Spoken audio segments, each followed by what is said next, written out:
प्रिय विद्यार्थियों, रीतिकाल के कवियों के बारे में हम लगातार पूर्व व्याख्यानों में चर्चा कर रहे हैं। इससे पहले हमने ये बात की थी कि रीतिकाल में रीतिबद्ध और रीतिमुक्त कवि हुए और उन्होंने किस तरह से अपना काव्य लिखा।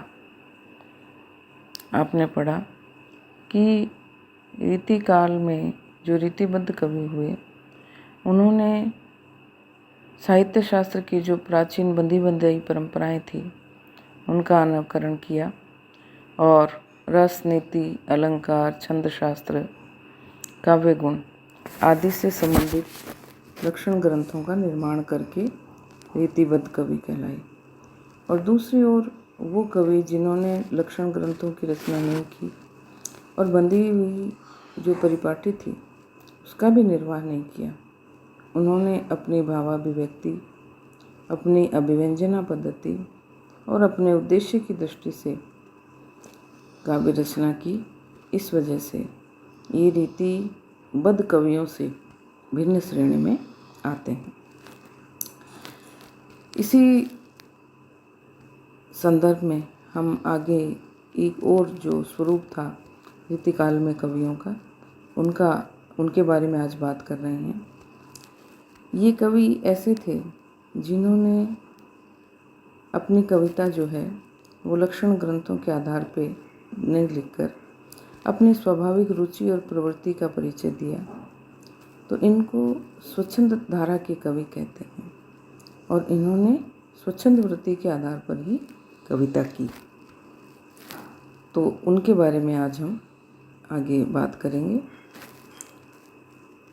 हम देखते हैं कि रीतिकाल में स्वच्छंद मनोवृत्ति वाले ऐसे कवि हुए जो रीति का बंधन तोड़ डालना चाहते थे।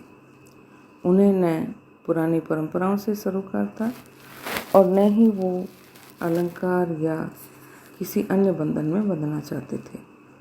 ये शास्त्रों द्वारा गिनाई हुई जो काव्य रचना की सूची थी उस तक सीमित नहीं रहना चाहते थे। ये कवि प्रेम की अभिव्यक्ति के लिए हृदय का पूर्ण योग संगठित करके उसे प्रकट करने के अभिलाषी थे। यानी जो भाव इनके हृदय में उठ रहा है उसे बिना किसी लाग लपेट के सहज स्वरूप में प्रकट करना इनका उद्देश्य था। जो रीतिबद्ध कवि थे वो अधिकतर बाह्य वृत्ति के निरूपण में व्यस्त थे। यानी काव्य के जो भाव थे उन्हें वो अपने बाह्य कलेवर पहना रहे थे, बहुत अच्छे तरीके से अन्य वस्तुओं से सजाकर उसे प्रस्तुत कर रहे थे। लेकिन दूसरी ओर जो स्वच्छंद कवि थे उनके हृदय का वेग अंतर्वृत्ति के निरूपण का अवकाश चाहता था। यानी वो अपने अंतर में उत्पन्न जो वृत्तियाँ थीं उनको काव्य में प्रस्तुत करना चाहते थे। अतः इन्होंने रीति पद्धति थी उसको माना नहीं और उसका अतिक्रमण किया।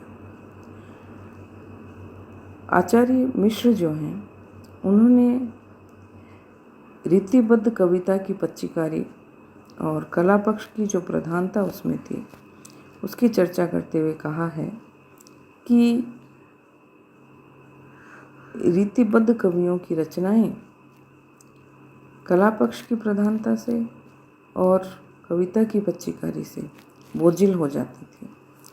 और लेकिन ये जो प्रेमोन्मत्त कवि थे जिन्होंने अपने हृदय के भावों को कविता में संजोया बिना किसी लाग लपेट के, वो कविताएं बहुत हृदय को छू लेने वाली थी। उन्हें किसी प्रकार के प्रयास करने की आवश्यकता नहीं पड़ती थी, वो स्वतः ही स्फूर्त कविता थी और उसी रूप में वो उसे प्रकट करते थे। तो इन कविताओं में लगता था जैसे हृदय के भावों का झरना झर रहा है और किसी तरह की क्लिष्टता या किसी तरह की भावों में कोई बाधा नहीं आती थी। सहज ग्राह्य था इनका भाव और इसलिए ये ऐसी कविताएं लगती थी, ऐसा लगता था जैसे रीतिमुक्त कवियों की एक कविता में हृदय के विचारों का एक सहज प्रवाह बह रहा है, ऐसा प्रतीत होता था। स्वयं घनानंद ने भी अपनी इस विशेषता की ओर कहा है कि लोग हैं लागी कवित्व बनावत, मोहित मेरे कवित्व बनावत। कि लोग तो प्रयास पूर्वक कवित्वों की रचना करते हैं, लेकिन मुझे तो कवि मेरे कवित्व बनाते हैं, यानी मैं सहज रूप में अपने कवित्वों की, अपने पदों का प्रकटीकरण करता हूँ और उसी से मेरे कवित्व बनते हैं। मिश्र जी स्वयं इन कवियों की इस विशेषता को ही लक्ष्य करके कहते हैं कि इन कवियों की रचना में वाणी के ऐश्वर्य का बहुत बड़ा कोश मिलता है, यानी अपनी वाणी को इन्होंने जिस सहज स्वरूप में प्रकट किया है वो बहुत महत्वपूर्ण है। वाणी के विस्तार की सीमा वस्तुतः ये ही जानते थे। भावों का कोश वाणी के प्रतीकों द्वारा उद्घाटित करने की इनमें शक्ति थी और हृदय की जो अनुभूतियाँ थीं उनको ठीक ठीक इन्होंने व्यक्त किया। भाषा इनकी कभी बाधित नहीं हुई और सहज सरल भाषा में इन्होंने अपने हृदय की अनुभूतियों को अभिव्यक्त किया। इन कवियों ने लाक्षणिक और व्यंग्य मूलक जो पद्धति थी उस पर चलकर यह बाधा दूर कर दी, यानी इन कवियों ने जो कुछ भी लिखा वो बिना किसी लपेट के था, बिना किसी बनावट के था, इसलिए सहज सरल और हृदय को भाने वाली रचनाएं इन कवियों ने की।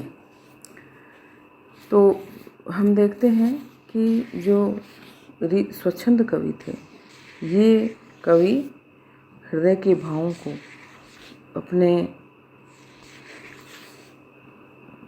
अभिव्यक्ति में पिरो करके इन्होंने इनको प्रकट किया और इनकी कविता सहज सरल होती हुई आगे बढ़ती चली गई। इस प्रकार जो रीति ग्रंथ लिखने वाले कवि थे उनकी जो क्लिष्टता थी और रीति सिद्ध कवि जो थे उनकी जो बोझिलता थी वो इन कवियों के काव्य में नहीं आ पाई और इन्होंने बहुत ही सहज सरल काव्य को अपनी रचना का माध्यम बनाया और इस तरह इनकी कविताएं बहुत स्पष्ट और सही बनती गई। ये जो कवि थे ना, इन्होंने अपनी कविताएं ब्रज भाषा में की थी और रीतिबद्ध कवियों में ब्रज भाषा का जो स्वरूप है वो मुख्यतः देव में देखने को मिलता है ना। लेकिन बिहारी जो थे इनकी ब्रज भाषा भी बहुत अच्छी थी और उसके ऊपर प्रादेशिक प्रभाव था। ये जिस क्षेत्र में रहते थे उस क्षेत्र की भाषा का निश्चित ही इन पर प्रभाव आता है। और पंडित मिश्र जो हैं वो स्वयं कहते हैं कि रीति मुक्त जो कवि थे उन्होंने ब्रज भाषा की सेवा बड़े मनोयोग से की है। घनानंद और जो ठाकुर जैसे कवि हुए उन्होंने ब्रज भाषा को बहुत शक्ति दी। वाग्योग का ऐसा विधान, शब्दों का मनमाना और निरर्थक प्रयोग करने वालों में कहाँ है। लोकोक्तियों का जैसा प्रयोग इन लोगों ने किया है वो दूसरों में देखने को नहीं मिलता, क्योंकि इन्होंने काव्य को फक्कड़पन से लिखा है। घनानंद की रचना में भी भाषा स्थान स्थान पर अर्थ की संपत्ति से समृद्ध होकर सामने आती है, यानी भाषा में इतने अर्थ समाहित होते हैं कि काव्य को पढ़कर आनंद आ जाता है। वाक्यों की ध्वनि है, पदों की ध्वनि है और पदांश की ध्वनि, इनका इन्होंने जगह जगह काम लिया है और उस आधार पे इन मुक्त कवियों की जो भाषा थी वह ऐसी गतिशील हो गई थी कि इन्होंने उसको भावों के अनुकूल मोड़ा। ये लोग ब्रज भाषा में भी प्रवीण थे और भाषा में भी प्रवीण थे। वाणी का विस्तार इन्होंने बहुत किया है। भावों का कोश जो है वो इनके स्वच्छंद पदों में निर्विघ्न होकर उद्घाटित हुआ है।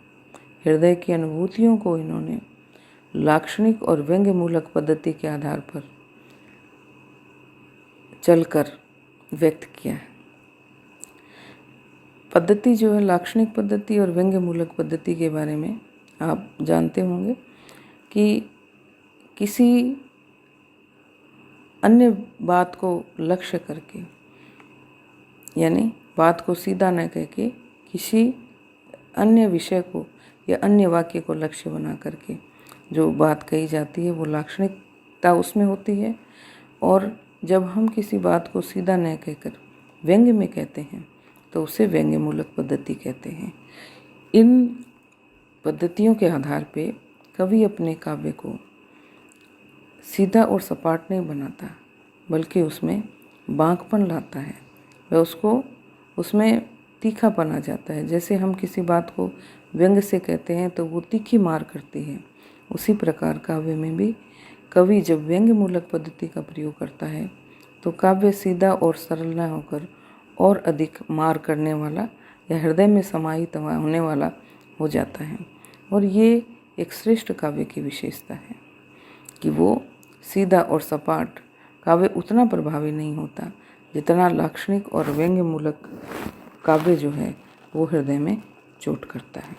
तो इस प्रकार हम ये कह सकते हैं कि रीतिकाल में रीतिबद्ध, रीतिसिद्ध और रीतिमुक्त कवि जो हुए उन्होंने उनमें से रीति मुक्त कवियों का काव्य कम बोझिल और हृदय को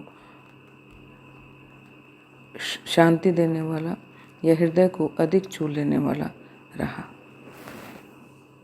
धन्यवाद।